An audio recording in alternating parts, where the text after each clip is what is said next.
नमस्कार, मैं हूं कंचना झा। आप देख रहे हैं हिमालय टीवी यूट्यूब चैनल और आज मैं बात करने जा रही हूं शिक्षकों की।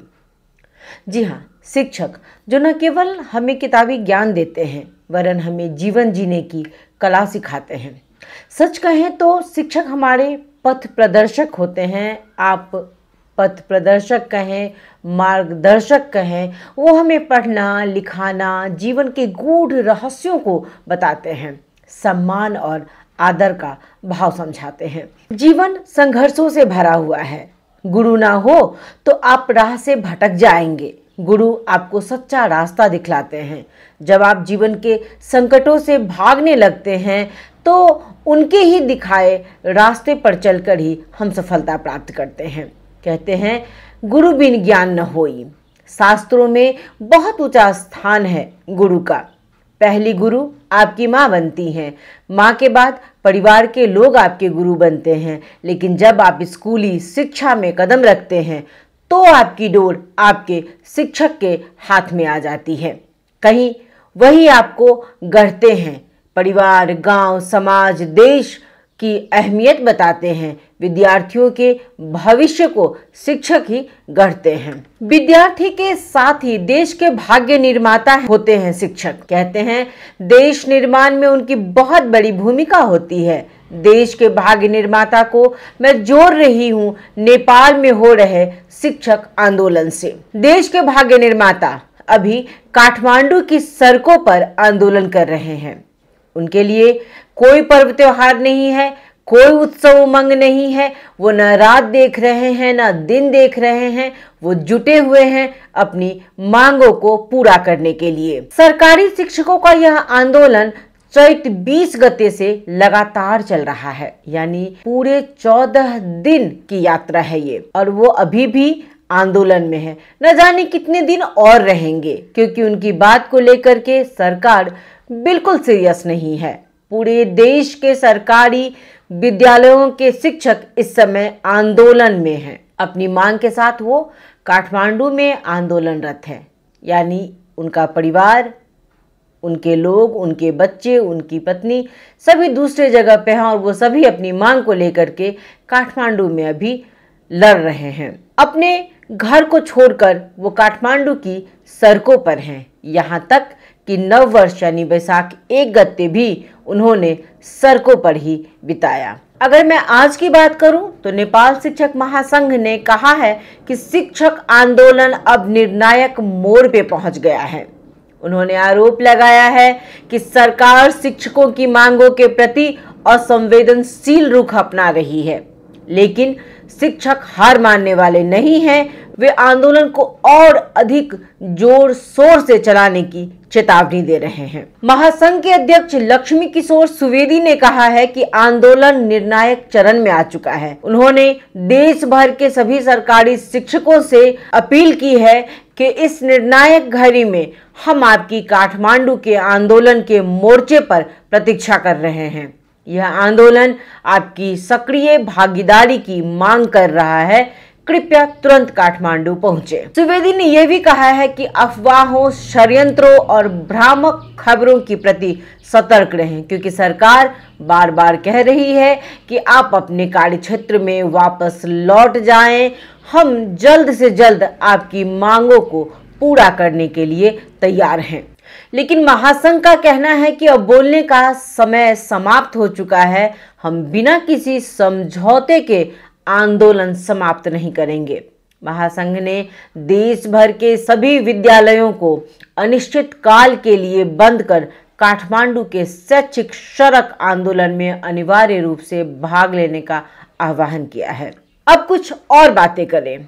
अभी हर देश का एक नारा है, कोई भी शिक्षा से वंचित न रहे। विद्यालय भरना का कार्यक्रम शुरू हो चुका है। सभी को शिक्षा पाने का हक और अधिकार है। चाहे समस्या कितनी भी बड़ी हो, बच्चों को पढ़ाना है, शिक्षित बनाना है। अभिभावक इस बात को अच्छी तरह से समझ चुके हैं। शिक्षक अपने विद्यार्थियों को लेकर चिंतित हैं, लेकिन उनके पास भी बहुत सी समस्याएं हैं। अपनी मांग को लेकर वो काठमांडू में हैं। इस बार उनका प्रण है कि जब तक सरकार उनकी बात पर, उनकी मांग पर अमल नहीं करेगी, वो वापस अपने कार्य क्षेत्र में नहीं लौटेंगे। अब आते हैं कि आखिर शिक्षकों की ऐसी कौन सी मांग है जिन्हें सरकार पूरी नहीं कर सकती है। तो उनकी मुख्य मांगे हैं सेवा सुरक्षा की गारंटी, न्यूनतम वेतन और सुविधाओं की गारंटी, व्यावसायिक विकास की गारंटी, सामाजिक सुरक्षा सुविधाओं की गारंटी और राजनीतिक अधिकारों सहित ट्रेड यूनियन अधिकारों की गारंटी। ऐसा भी नहीं है कि इन मांगों के बारे में सरकार को पहले से पता नहीं है, सरकार सब जानती है, क्योंकि पहले भी इन मांगों के संबंध में सरकार और शिक्षकों के बीच समझौते हुए हैं, लेकिन उसका कार्यान्वयन नहीं किया गया है। शिक्षा ऐन को लेकर शिक्षक महासंघ ने बार बार सरकार से बात की है, लेकिन सरकार तो सरकार है। प्रधानमंत्री ओली ने शिक्षक आंदोलन को लेकर कहा कि बच्चे एसईई में तो अच्छा अंक ला ही नहीं रहे हैं, तो आपको किस बात की तनख्वाह दी जाए या किस बात को लेकर के आप सड़क पर हैं कि आपके वेतन को बढ़ाया जाए। जब तक हम अच्छे रिजल्ट नहीं देखेंगे ऐसा कोई काम नहीं होगा। लेकिन गौर करने की बात है कि क्या सच में जरूरत है उनकी वेतन सुविधा बढ़ाने की? तो हाँ है, इसलिए क्योंकि उनके पास यही एक माध्यम है अपने घर को चलाने का। उनके पास भ्रष्टाचार करने के लिए कुछ नहीं है। वो अपने विद्यार्थियों के भविष्य के साथ खिलवाड़ नहीं कर सकते हैं। जब वो अपने कार्य क्षेत्र में लौटेंगे तो पूरी ईमानदारिता के साथ लौटेंगे। हम तो गुरु परंपरा को मानने वाले हैं, गुरु की अहमियत को हम जानते हैं, फिर भी उनकी बात को नहीं सुन रहे हैं। मैं ये नहीं कह सकती हूँ कि सभी गुरु परंपरा के पथ पर चलते हैं, लेकिन उनकी संख्या ज़्यादा है। इसलिए आम लोगों की भी यही धारणा है कि अपनी मांग को लेकर उनका आंदोलन करना गलत नहीं है, लेकिन यहाँ बच्चों के भविष्य की भी बात आ रही है। बच्चों का भविष्य उनसे जुड़ा हुआ है। इसी सिलसिले में कुछ अभिभावकों से मेरी बात भी हुई। अभिभावकों का कहना है कि वो कोई और तरीका निकालें, ऐसे विद्यालयों को बंद कर स्वयं सड़क पर उतरकर बच्चों के भविष्य के साथ खिलवाड़ न करें। शिक्षकों को हम मार्गदर्शक मानते हैं, लेकिन मुझे यह भी लगता है कि आजकल शिक्षक भी अपने पथ से भटक रहे हैं। उन्हें जो काम करना चाहिए उसमें ईमानदारिता नहीं दिख रही है। अगर वो अपना काम अच्छे से करते तो शायद ये नौबत आज नहीं आती। हम उनका सम्मान करते हैं, लेकिन हम अपने बच्चों के भविष्य को भी देख रहे हैं। एक दूसरे अभिभावक ने भी कहा कि अपनी जगह पर शिक्षक ठीक तो हैं, लेकिन प्रश्न तो उठता है ना कि अगर सरकारी विद्यालयों में अच्छी पढ़ाई होती तो प्राइवेट स्कूल की होड़ में आते ही क्यों? सच कहें तो प्राइवेट स्कूल की तो आवश्यकता ही नहीं है। जिनके पास बहुत पैसा है वो अपने बच्चों को बड़े से बड़े स्कूल में पढ़ाना चाहते हैं, अंग्रेजी स्कूल में पढ़ाना चाहते हैं, ताकि आने वाले समय में वो विदेश में जाकर अपनी पढ़ाई को पूरी कर सके। सिर्फ पैसे की बात नहीं करें, कम पैसा कमाने वाला अभिभावक भी अपने बच्चों की पढ़ाई को लेकर के सचेत हैं। उनका कहना है कि बात अगर अभी की करें तो सरकारी विद्यालयों के प्रति अभिभावकों का विश्वास और आकर्षण तो दिन पर दिन घटता ही जा रहा है। जैसे तैसे गुजर बसर करने वाले लोग भी यथासंभव अपने बच्चों को प्राइवेट स्कूल में भेजना चाहते हैं। ऊपर से जब शिक्षकों द्वारा इस तरह नामांकन और परीक्षा की उपेक्षा की जाती है तो अभिभावकों का निराशा और विमुख होना स्वाभाविक ही है। उन्होंने ये भी कहा कि शिक्षकों के द्वारा जो यह निर्णय लिया गया है कि वो 12वीं कक्षा की जो परीक्षा होने वाली है उसमें शामिल नहीं होंगे, या एसईई की जो कॉपी है उस जांच में वो शामिल नहीं होंगे, तो परीक्षा के रिजल्ट पर भी इसका असर पड़ेगा। यानी आप बच्चों के भविष्य के साथ खेल रहे हैं, तो ऐसा कदापि ना करें। एक दूसरे अभिभावक ने भी अपनी कुछ बातें रखी। उन्होंने कहा कि लेकिन क्या करें, गलती तो नेताओं की भी है ना। उन्होंने ही सरकारी विद्यालयों को राजनीति का अखाड़ा बना दिया है। वहां शिक्षक भी हैं और नेता के कार्यकर्ता भी हैं। तो पहले तो आपने ही उन्हें सिखाया है, और जब वो अपनी मांग को लेकर 14 दिनों से सड़क पर हैं तो शिक्षा और रिजल्ट की बात कर रहे हैं। अगर सरकार गलत नहीं है, यदि शिक्षकों की मांग जायज नहीं है और सरकार में हिम्मत है तो निकाले नया वैकेंसी। ये सब आग उन्हीं का लगाया हुआ है। आपने देश को भ्रष्टाचार का अखाड़ा बना दिया है। शिक्षक मेहनत से अपना घर ढंग से चला नहीं पा रहे हैं। उन्होंने बारंबार आपसे शिक्षा आयन की बात की, आपने अनदेखा किया है।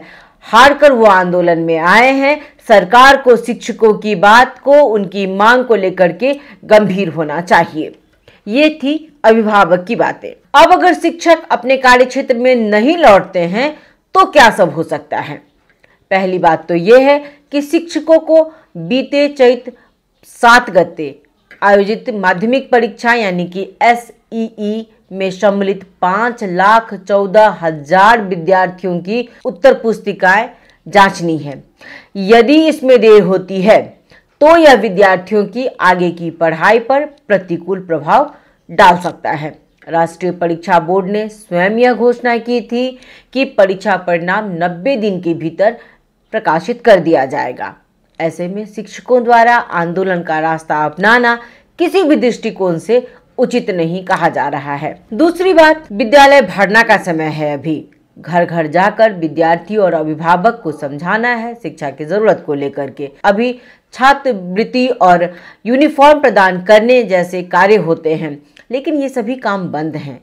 शिक्षकों ने आरान ली है कि वो इस तरह के काम में तब तक शामिल नहीं होंगे जब तक कि उनकी मांग पूरी नहीं हो जाती है। मैंने कहीं शिक्षकों के बारे में पढ़ा था कि शिक्षक बिगड़े तो एक पीढ़ी बर्बाद हो जाती है। हम नहीं चाहते हैं कि हमारी ये पीढ़ी बिगड़े। सच तो यह है कि शिक्षक आंदोलन और सरकार की लड़ाई के बीच में बच्चे पीस रहे हैं। सच कहें तो उनके साथ अन्याय हो रहा है। सरकार और शिक्षक बीच की लड़ाई का सीधा असर लाखों विद्यार्थियों के भविष्य पर पड़ रहा है।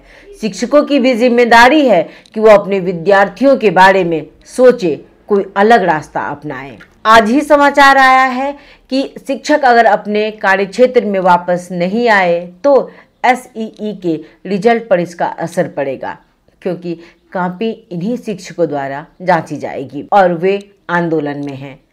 ये समय बच्चों के भविष्य को लेकर सोचने का है। सरकार को भी इस विषय को लेकर के गंभीर होने की आवश्यकता है। परिणाम क्या निकलता है ये तो भविष्य की बात है। हम उम्मीद करें कि शिक्षक और सरकार के बीच सहमति हो, बच्चे विद्यालय आ सके और शिक्षा प्राप्त कर सके। सरकार और शिक्षक दोनों ही अपनी जिम्मेदारी को अच्छी तरह से समझें। आपको यह कार्यक्रम कैसा लगता है? हमें आपके सुझाव सलाह की बहुत ज़्यादा आवश्यकता है। आप हमें अपने सुझाव सलाह अवश्य भेजें। और हाँ, यह कार्यक्रम अगर आपको अच्छा लगता है तो हमारे चैनल को सब्सक्राइब भी ज़रूर कर दें। बहुत बहुत धन्यवाद। नमस्कार।